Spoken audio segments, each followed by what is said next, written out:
ورسوله الكريم. أما بعد، أعوذ بالله من الشيطان الرجيم. بسم الله الرحمن الرحيم. وإذا سألك عبادي عني فإني قريب أجيب دعوة الداع إذا دعاني فليستجيبوا لي وليؤمنوا بي لعلهم يرشدون. أحل لكم ليلة الصيام الرفث إلى نسائكم هن لباس لكم وأنتم لباس لهم. علم الله أنكم كنتم تختانون أنفسكم فتاب عليكم وعفى عنكم. فالآن باشروهن وابتغوا ما كتب الله لكم وكلوا واشربوا حتى يتبين لكم الخيط الأبيض من الخيط الأسود من الفجر، ثم أتموا الصيام إلى الليل. ولا تباشروهن وأنتم عاكفون في المساجد، تلك حدود الله فلا تقربوها. كذلك يبين الله آياته للناس لعلهم يتقون. ولا تأكلوا أموالكم بينكم بالباطل وتدلوا بها إلى الحكام لتأكلوا فريقا من أموال الناس بالإثم وأنتم تعلمون. صدق الله العظيم.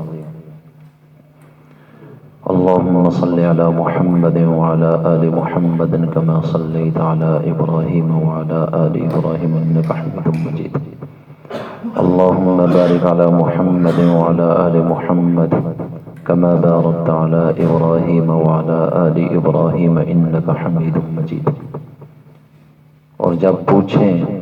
آپ سے میرے بندے میرے بارے میں تو یقیناً میں قریب ہوں، میں قبول کرتا ہوں، میں جواب دیتا ہوں پکارنے والے کی پکار کا جب وہ مجھے پکارے. بس چاہیے کہ یہ بھی بات مانے میری اور ایمان رکھیں مجھ پہ، شاید کہ وہ ہدایت پا جائیں. حلال کر دی گئی جائز قرار دی گئی تمہارے لیے روزے کی رات میں بے پرد ہونا اپنی عورتوں کی طرف. وہ عورتیں لباس ہیں تم مردوں کا اور تم مرد لباس ہو ان عورتوں کا. جان لیا اللہ نے کہ بے شک تم خیانت کرتے تھے اپنی جانوں سے، تو اس نے مہربانی کی تم پر اور معاف کر دیا تم سب کو. بس اب تم مباشرت کرو ان سے اور تلاش کرو جو چیز لکھ دی اللہ نے تمہارے لیے، اور کھاؤ اور پیو یہاں تک کہ واضح ہو جائے تمہارے لیے سفید دھاگا کالے دھاگے سے فجر کے وقت. پھر تم پورا کرو روزے کو رات تک، اور مت مباشرت کرو تم ان سے اس حال میں کہ تم مسجد میں اعتکاف کرنے والے ہو. یہ اللہ کی حدیں ہیں، بس ان کے قریب نہ جانا. اسی طرح کھول کر بیان کرتا ہے اللہ اپنے احکامات لوگوں کے لیے تاکہ وہ پرہیزگار بن جائیں. اور مت کھاؤ تم اپنے مال آپس میں ناحق طریقے سے، اور مت تم پہنچاؤ ان مالوں کو حاکموں کی طرف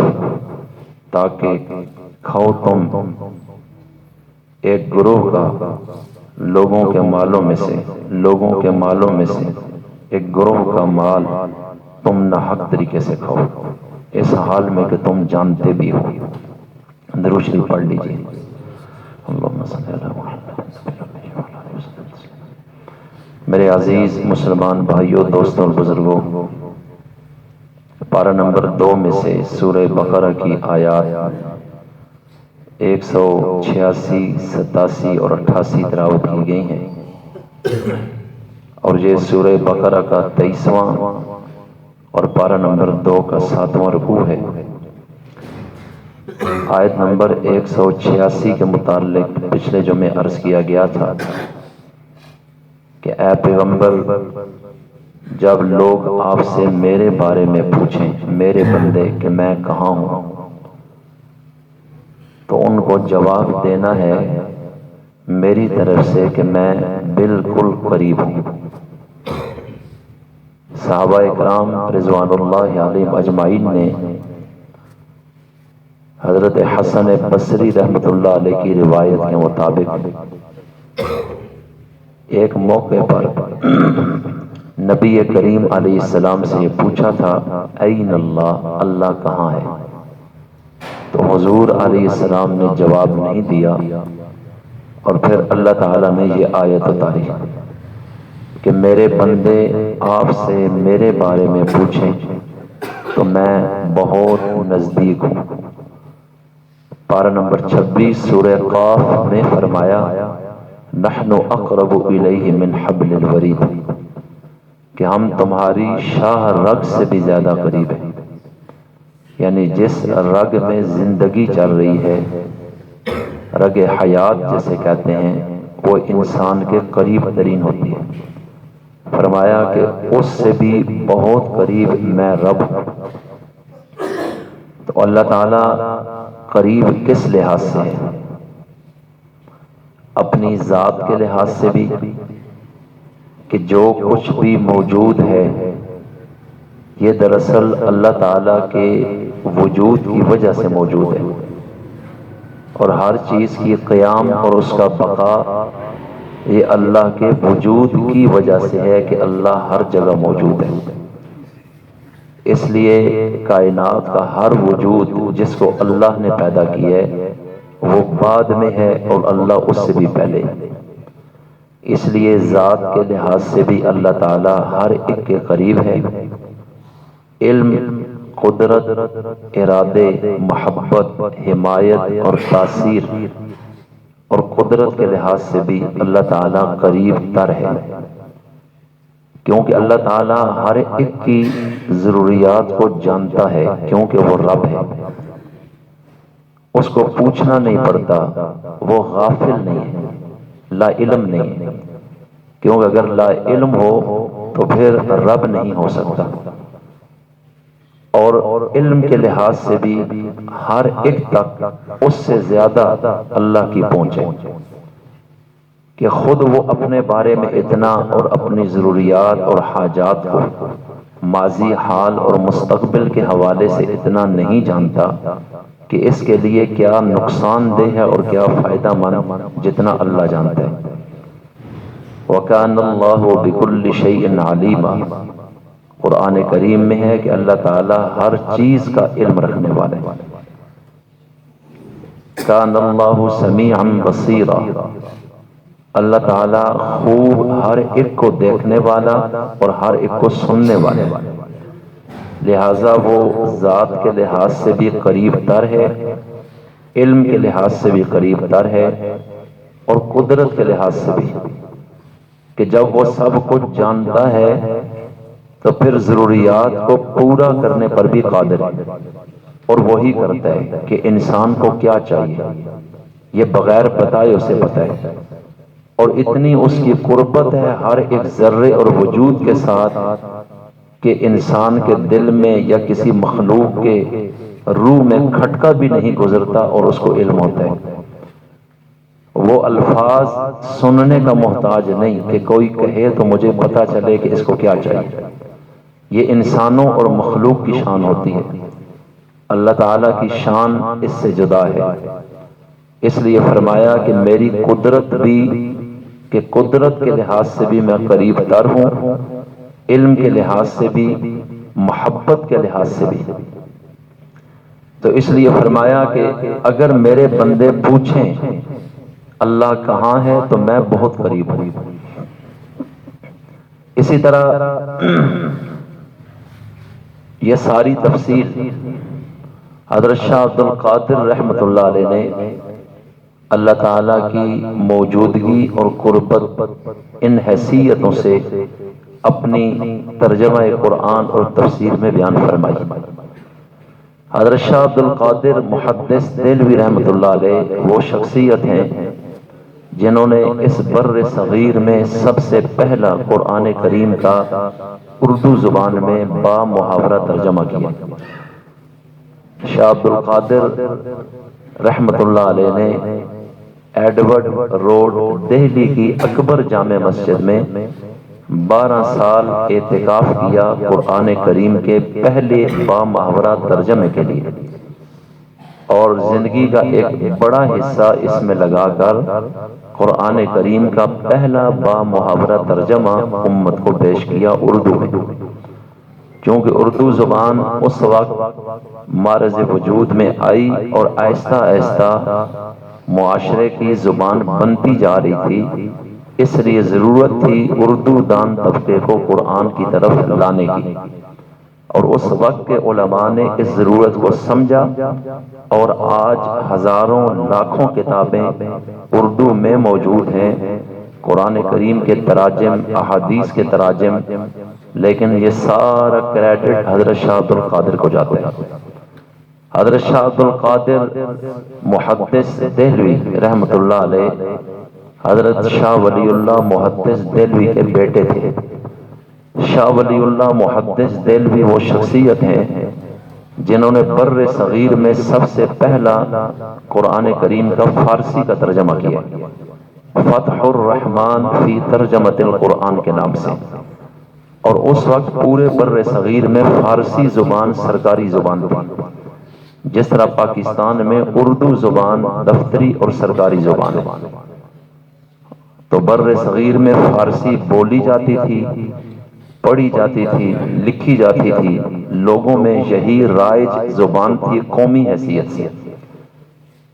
تو حضرت شاہ ولی اللہ نے قرآن کریم عربی میں ہے تو ترجمہ اس کا پہلا بر صغیر میں فارسی میں انہوں نے کیا، انہی کے بیٹے نے اردو میں بامحاورہ پہلا ترجمہ بر صغیر میں کیا، اور شاہ ولی اللہ محدث دہلوی رحمۃ اللہ علیہ کے ایک اور بیٹے ہیں، شاہ رفیع الدین رحمۃ اللہ علیہ، یہ سادات کا گھرانہ ہے، اور پورا بر صغیر دین کے مسئلے میں چاہے کوئی بھی مسلمانوں کا فرقہ ہے ان کے زیر احسان ہے۔ شاہ رفیع الدین محدث دہلوی یہ بھی شاہ ولی اللہ کے بیٹے ہیں، اور انہوں نے شاہ عبد القادر سے بھی پہلے قرآن کریم کا اردو زبان میں لفظی ترجمہ کیا تھا، یعنی ہر لفظ کے نیچے اردو میں اس کا ترجمہ لکھ دیا تھا کہ اس کا یہ ترجمہ ہے، اس کا یہ ہے، اس کا یہ ہے، اور یہ پہلی کاوش تھی اردو زبان میں قرآن کے لفظی ترجمے کی، لیکن لفظی ترجمہ مشکل ہوتا ہے سمجھنا، لہٰذا اس کو بامحاورہ ان کے بھائی شاہ عبد القادر نے کیا، اور پھر آگے چل کر مولانا احمد علی لاہوری رحمۃ اللہ علیہ نے اپنے دور میں قرآن عزیز کے نام سے قرآن کریم کا ترجمہ کیا، وہ دراصل شاہ عبد القادر ہی کے ترجمے کو آسان کر کے اپنے دور میں پیش کیا، بنیاد شاہ عبد القادر ہی کا ترجمہ تھا، بر صغیر میں جتنے تراجم بھی ہوئے سب کی بنیاد شاہ عبد القادر کا ترجمہ ہے، بنیاد انہوں نے فراہم کی ہے، اور ہر مترجم ان کے مرہون منت ہے۔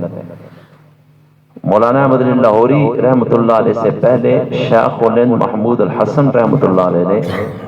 قرآن کریم کا ترجمہ کیا تھا، اور اس میں بھی بنیاد شاہ عبد القادر ہی کے ترجمے کو بنایا کہ ہر دور میں زمانے کے گزرنے کے ساتھ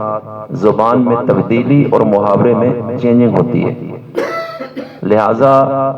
اس وقت جو الفاظ پچھلے دور میں بولے جاتے تھے اور اب وہ نہیں رہے تو اپنے ترجمے میں اس کے متبادل الفاظ کو لے کر آئے، اور آج اس وقت آسان ترین ترجمہ اردو زبان میں بامحاورہ شیخ الاسلام مفتی محمد تقی عثمانی صاحب کا ہے، کہ کیونکہ شاہ عبد القادر محدث دہلوی نے جو ترجمہ کیا وہ آج سے 250 سال پہلے تھا، اور 250 سال پہلے، 2.5 صدیاں پہلے اردو اور شکل کی تھی، اس میں فارسی کے الفاظ بے تحاشا زیادہ تھے، اور اب اس کے اندر بہت تبدیلی آ گئی۔ شاہ عبد القادر کا ترجمہ بھی اس وقت آج کے بندے کو سمجھنا بہت مشکل ہے، اس لیے ہر دور کے علماء نے اس دور کی ضرورت کے مطابق لوگوں کو قرآن سمجھانے کے لیے قدم اٹھایا، اور بامحاورہ ترجمہ، اور یہ قیامت تک ہر ماحول میں ضرورت پڑتی رہے گی، کیونکہ ہمارا ماحول عجم کا ماحول ہے اور ان لوگوں کو عربی سے واقفیت نہیں، لیکن مستند لوگوں کا ترجمہ پڑھنا چاہیے، جو خود عالم نہیں، تربیت یافتہ نہیں، صحبت یافتہ نہیں، صرف چند ڈگریاں لے لی اور بے عمل آدمی، عقیدہ بھی ٹھیک نہیں، چاہے کتنے ہی ذہین کیوں نہ ہو، ایسے شخص کو قرآن کریم کا ترجمہ کرنے کا اور درس دینے کا حق نہیں ہے، بلکہ یہ خود بھی گمراہ ہوگا اور لوگوں کو بھی کرے گا۔ اس لیے غیر علماء کے درس نہیں سننے چاہیے، چاہے وہ کتنے ہی ذہین لوگ کیوں نہ ہو، وہ لازمی طور پہ گمراہ ہیں اور گمراہ کر دیں گے لوگوں کو۔ قرآن کریم یہی ہے، لیکن معاشرے میں بہت سارے فرقے اس لیے معرض وجود میں آئے کہ لوگ مختلف لوگوں سے قرآن کریم کو سمجھنے کی کوشش کرتے ہیں، جبکہ قرآن کریم اللہ کا کلام ہے، اور اس قرآن کی مراد اللہ کے علاوہ کوئی نہیں جانتا، اور اللہ تعالیٰ نے اپنے رسول کو قرآن کریم کی مفاہیم، مطالب اور مراد بتائی ہے، اور رسول اللہ نے صحابہ کو بتائی ہے۔ اس لیے اگر کوئی شخص از خود اپنی عقل سے صرف عربی زبان سیکھ کر کہے میں خود ترجمہ کروں گا، اور وہ حدیث اور حضور کی باتوں اور صحابہ کے اقوال کو چھوڑ کر ڈائریکٹ قرآن کریم تک جائے گا کہ ہم ڈائریکٹ قرآن کو سمجھیں گے، تو یہ ایسی خطا ہے کہ یہ اللہ کی مراد تک کبھی نہیں پہنچ سکتا۔ بے شک زبان اس کو آ بھی رہی ہے اور ترجمہ بھی اس کو معلوم ہو، اس کے باوجود قرآن کریم کی مراد کو کئی جگہ پر سمجھنا بغیر اللہ کے رسول اور صحابہ کی تشریح کے ممکن ہی نہیں۔ اس کی میں ایک مثال دیتا ہوں، یہ بات بالکل واضح ہو جائے گی، اور یہ جو آنے والی آیت ہے اس میں بھی ایک مقام پر ایسی وضاحت موجود ہے جو اس بات کی دلیل ہے جو میں بیان کر رہا ہوں۔ اب میں یہاں تقریر کر رہا ہوں اور میں ایک بچے کو کہتا ہوں پانی لاؤ، وہ گلاس پانی کا لے کر آتا ہے، اور میں وہ گلاس لے کر ایک گھونٹ بھرتا ہوں۔ آپ لوگ موقع کے ہیں، آپ نے ماحول دیکھا ہے کہ گرمی ہے، پانی مانگا ہے پینے کے لیے، اور لڑکا پانی جب لایا اس نے مجھے دیا، اور آپ نے دیکھا ہے جو یہاں موجود نہیں انہوں نے نہیں دیکھا۔ آپ یہ سارا منظر دیکھ رہے ہیں اور آپ سمجھ رہے ہیں اس ماحول کو، اور میں نے جو ہی ایک گھونٹ بھرا تو میں نے کہا کیا بات ہے، میں نے یہ ایک جملہ بول دیا، کیا بات ہے۔ اب آپ فوراً سمجھ گئے کہ میں تعریف کر رہا ہوں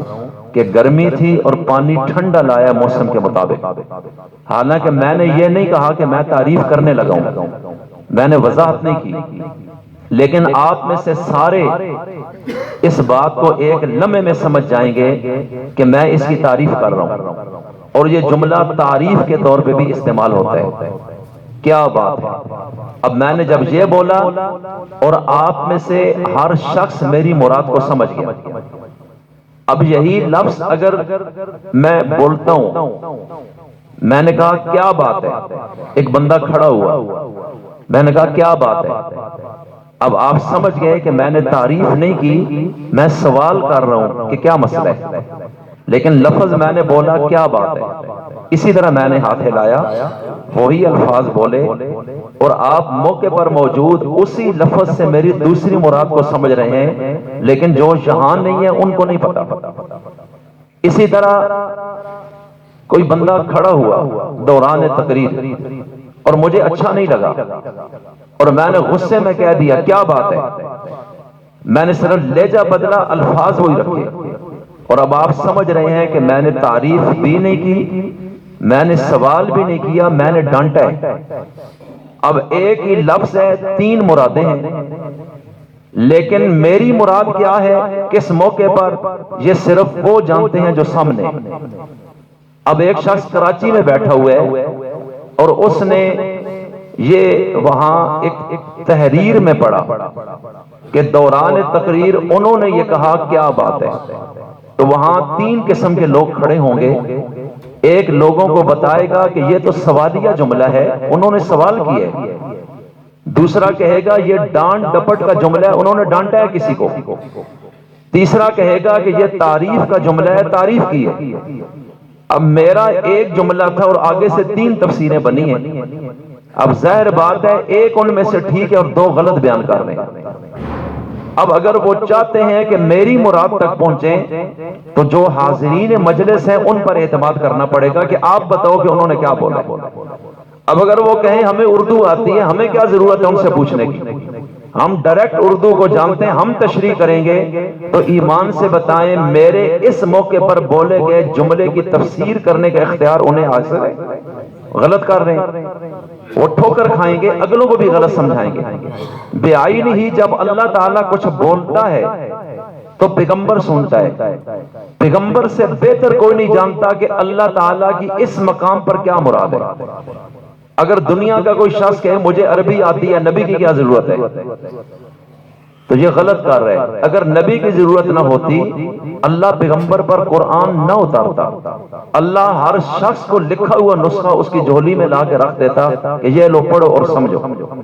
لیکن ہمیں اللہ نے کیا فرمایا؟ انزلنا الیکم انزلنا الیکم الذکر،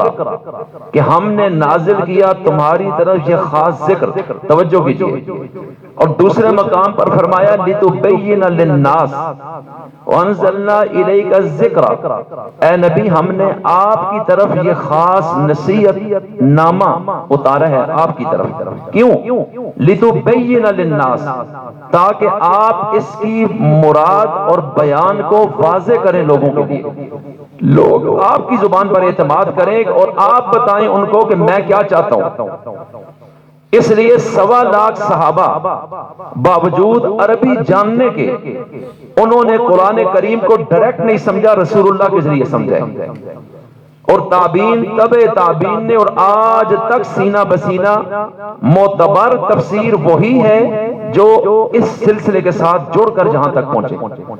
اب ایک شخص اگر قرآن کا درس دیتا ہے اور ترجمہ کر رہے ہیں، آپ کو اس سے پوچھنے کا حق ہے کہ آپ نے کس سے علم حاصل کیا ہے، اور اپنی سند رسول اللہ تک ثابت کرو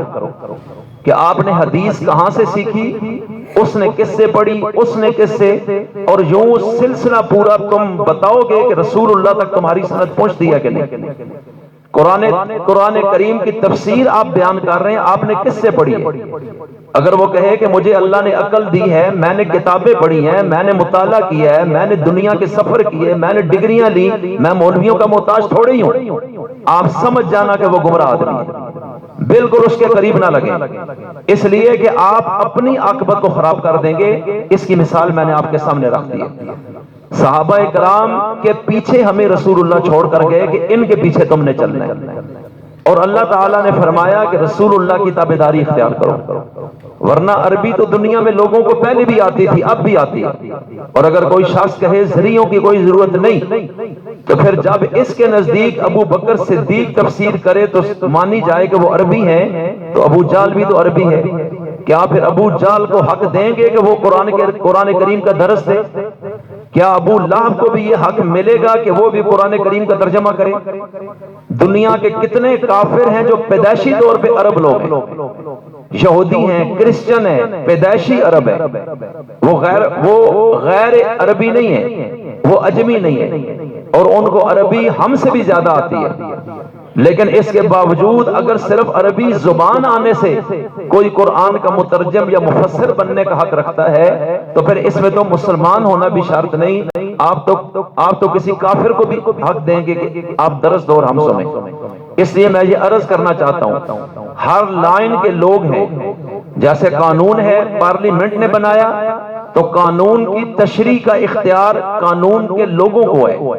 چاہے وہ جج ہوں یا وکیل۔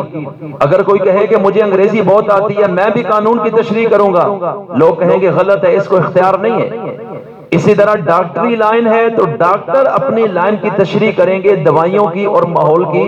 اور ان چیزوں کی، غیر ڈاکٹر اس کا اختیار نہیں رکھتا۔ یہ دنیا کے ایک اصول ہے،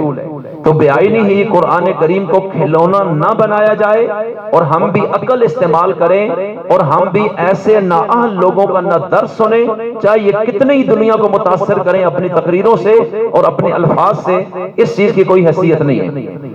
تو اللہ تعالیٰ نے اس مقام پر فرمایا کہ ان کو کہہ دیں کہ میں عرض کر رہا تھا کہ حضرت شاہ عبد القادر نے ترجمہ لکھا اور تمام علماء جتنے بھی بڑے سے بڑے بر صغیر کے ہیں، چاہے وہ دیوبند کے، بریلوی کے، اہل حدیث کے، ہر ایک نے اردو ترجمے میں بنیاد شاہ عبد القادر کے ترجمے کو بنایا۔ حضرت شاہ عبد القادر کو چھوڑ کر کوئی شخص بھی ڈائریکٹ قرآن کریم کو، چونکہ یہ محنت انہوں نے کی تھی 12 سال تک، اور کسی نئی زبان میں قرآن کی ٹرانسلیشن یہ کوئی اتنی آسان چیز نہیں تھی، یہ بنیاد انہوں نے دی، آگے لوگوں کے لیے آسانیاں پیدا ہو گئی، اور آج شاہ عبد القادر کے ذریعے یہ سند رسول اللہ تک چلی جاتی ہے کہ وہ بیٹے اور شاگرد ہیں، بیٹے ہیں شاہ ولی اللہ کے اور شاگرد ہیں حضرت شاہ عبد العزیز محدث دہلوی کے۔ حضرت شاہ ولی اللہ محدث دہلوی رحمت اللہ علیہ اورنگزیب عالمگیر کے دور میں پیدا ہوئے، اور ان کے جو والد تھے شاہ عبد الرحیم رحمت اللہ علیہ، اورنگزیب عالمگیر نے 500 علماء کی ایک کمیٹی بنائی تھی جو ہندوستان میں جتنی بھی عدالتیں تھیں ان میں اسلامی قانون کے مطابق فیصلہ کرنے کی وہ پابند تھی، لیکن ان کو ایک قانون دینا اسلامی شکل میں جس میں جزیات اور دفعات ہوں، اس کی تیاری کے لیے 500 جید علماء کی بر صغیر کی کمیٹی اورنگزیب عالمگیر نے بنائی، جس میں ملک کے چوٹی کے علماء اس نے رکھے جو تمام زبانیں جانتے تھے اور تمام علوم سے واقف تھے، اور فقہ پر بھی عبور تھا، اور فقہ حنفی رائج تھی، اس لیے فتاوی عالمگیری مرتب ہوا 500 علماء کی محنت کے ساتھ، اور یہ سرکاری سرپرستی میں، اور شاہ اور اورنگزیب عالمگیر خود بھی قرآن کریم کا حافظ تھا، اور 12,000 احادیث رسول اللہ کی اس کو زبانی یاد تھی، وہ خود بھی نگرانی رکھتا تھا اور بر صغیر کا بادشاہ تھا، اور اس کمیٹی میں اس نے شاہ عبد الرحیم محدث دہلوی کا نام بھی ڈالا تھا کہ یہ کوئی عام شخص نہیں ہے، یہ بہت جید عالم ہے، لیکن اورنگزیب عالمگیر نے یہ فیصلہ کیا تھا کہ ان تمام علماء کو سرکاری خزانے سے تنخواہ ملے گی، کیونکہ یہ بہت محنت والا کام 24 گھنٹے لگا کے کر رہے ہیں، اور یہ پورے بر صغیر پر ان کا احسان ہوگا، اور ان تمام علماء نے تنخواہ لی، اگرچہ بر صغیر میں سودی نظام نہیں تھا، تنخواہ حلال بھی تھی، لیکن شاہ عبد الرحیم کا تقویٰ تھا کہ میں اس کو دین کا کام سمجھ کے کرتا ہوں، میں تنخواہ نہیں لوں گا۔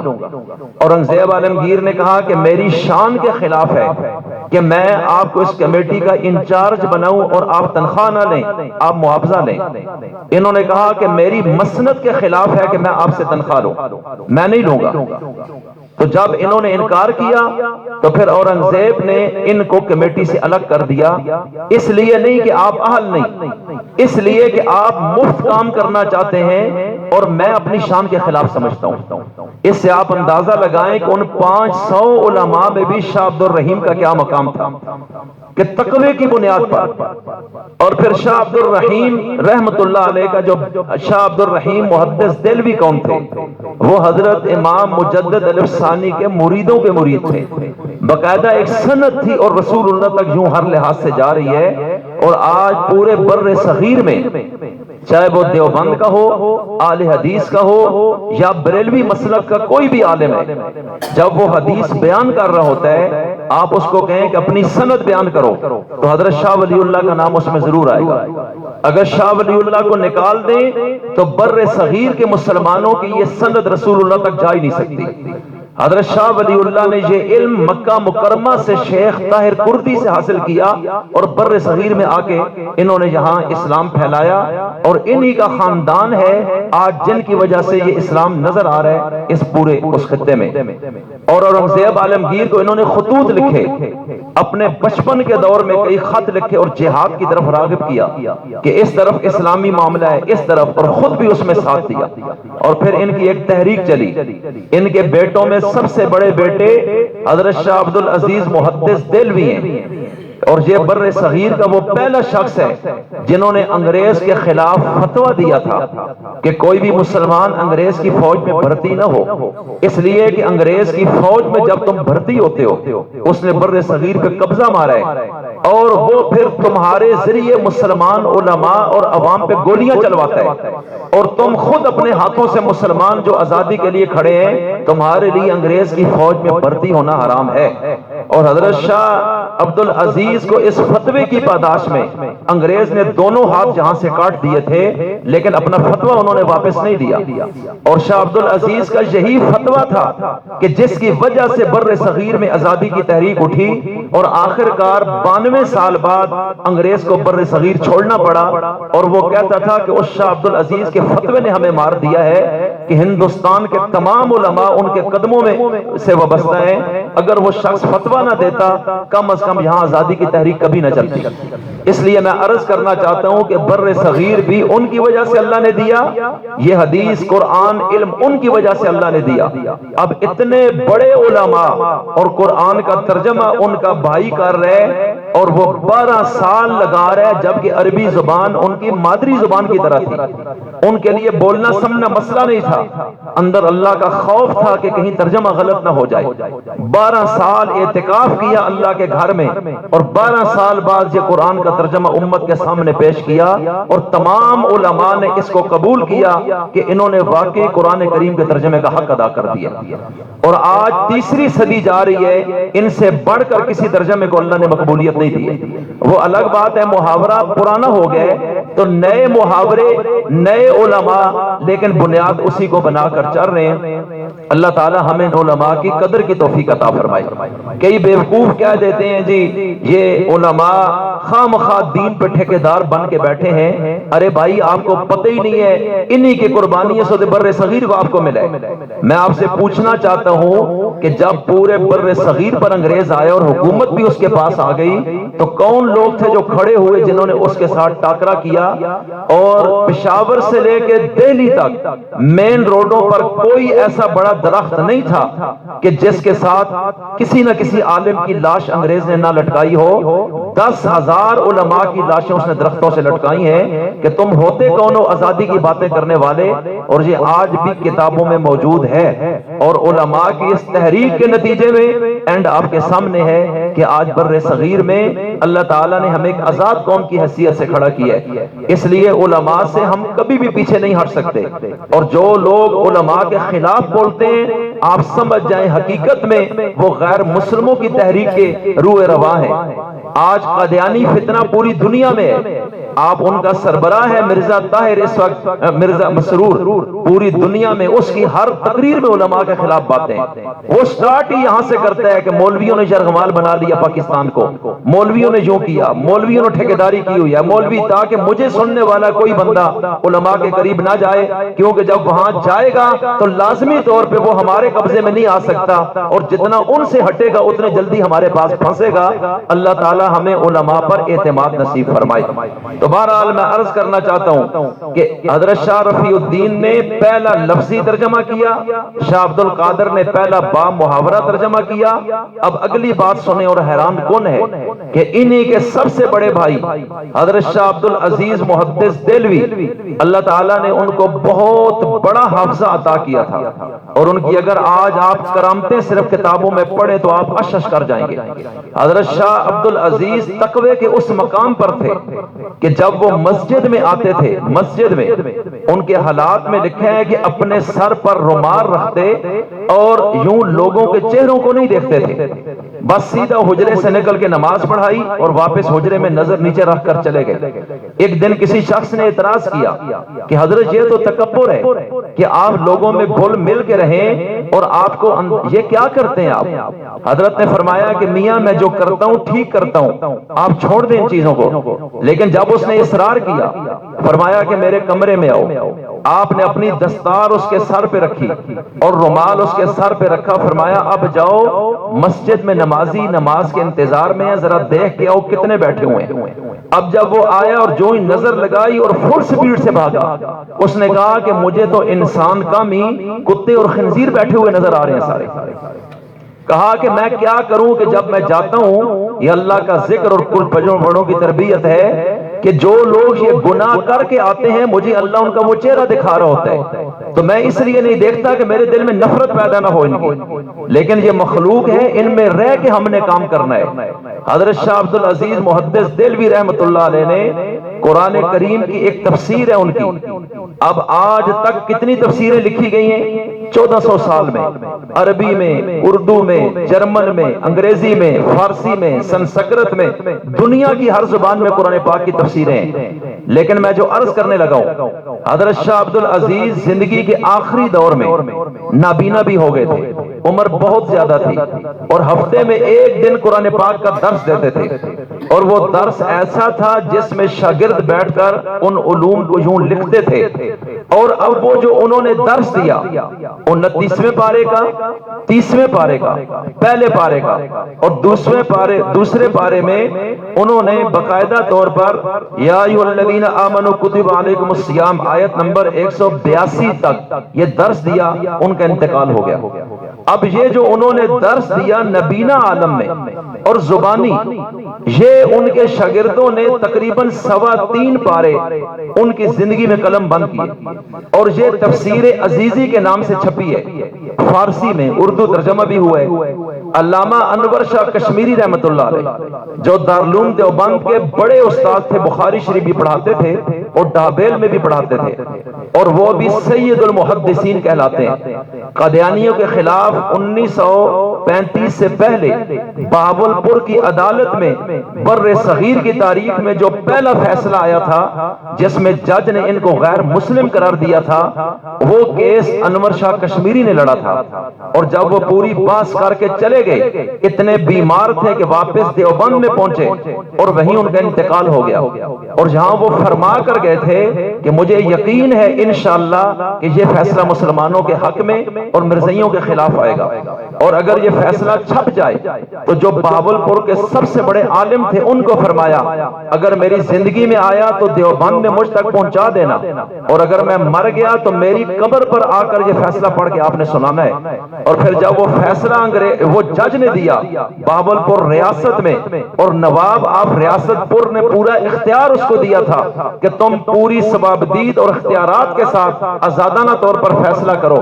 جب ایک عورت نے دعویٰ کیا تھا کہ میں بھی مسلمان تھی، میرا خامن بھی مسلمان تھا اور خامن مرزئی ہو گئے، تو اب بتائیے کیا میرا نکاح باقی ہے یا نہیں باقی؟ ابھی تک کسی عدالت اور پارلیمنٹ میں قادیانیوں کو کافر نہیں سمجھا گیا، وہ علل اعلان تقریریں کرتے تھے اور بر صغیر میں رہتے تھے اور اپنے آپ کو مسلمان کہتے تھے، اور یہ مقدمہ بہاول پور کی عدالت میں چلا گیا۔ جب عدالت میں گیا تو پہلے تو یہ ویسے ہی چلا، لیکن پھر وہاں سے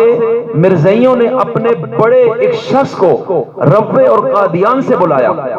کہ اگر عدالت سے ہم ہار گئے تو یہ ہمارے لیے اچھا نہیں ہوگا، یہاں سے مسلمان ہونے کا فیصلہ آنا ضروری ہے، کیونکہ ہمارے خلاف تحریک چل رہی ہے پورے بر صغیر میں، اور عدالتی طور پہ اگر ہم ہار گئے تو یہ ہمارے لیے بہت برا ہوگا، پھر کل آنے والے وقت میں ہمارے کفر کا راستہ ہموار ہو جائے گا۔ اس لیے قادیان ڈائریکٹ اس میں انوالو ہوا، اور مرزائیوں کا عالمی سربراہ اس کی سرپرستی کر رہا تھا، انہوں نے اپنا جو سب سے بڑا وکیل تھا وہ عدالت میں کھڑا کیا،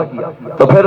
بہاول پور جو یونیورسٹی تھی اس کے انچارج مفتی صادق صاحب، انہوں نے پورے بہاول پور کے علماء کو بلا لیا، انہوں نے کہا کہ اس مسئلے کو ہم عام حیثیت سے نہیں لے سکتے، یہ مسلمانوں اور مرزائیوں کے مابین کفر اور اسلام کا مسئلہ ہے، اگر یہ عورت غریب ہے اس نے عام وکیل کر لیا اور یہ ہار گئی تو ہم تو ہر میدان میں شکست کھا جائیں گے، اس لیے ہم نے اس میں کھڑے ہونا ہے مذہبی طور پہ۔ تو پھر انہوں نے فیصلہ کیا کہ ہم بر صغیر کے جو سب سے بڑے علماء ہیں ان کو خط لکھیں کہ وہ اپنے آپ کو اس عدالت میں پیش کریں اور آئیں اور مقدمے کو اس حیثیت سے لڑیں، اور یہاں سے انہوں نے تمام بڑے علماء کو خط لکھے، اور علامہ انور شاہ کشمیری کو اس کمیٹی نے خط لکھا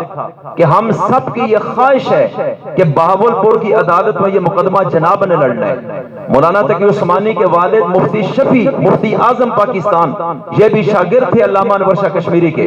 علامہ شبیر احمد عثمانی جنہوں نے پاکستان کا جھنڈا لہرایا تھا جب بنا تھا قائد اعظم کی خواہش پہ، یہ بھی شاگرد تھے علامہ انور شاہ کشمیری کی، بلکہ کلاس فیلو بھی تھے،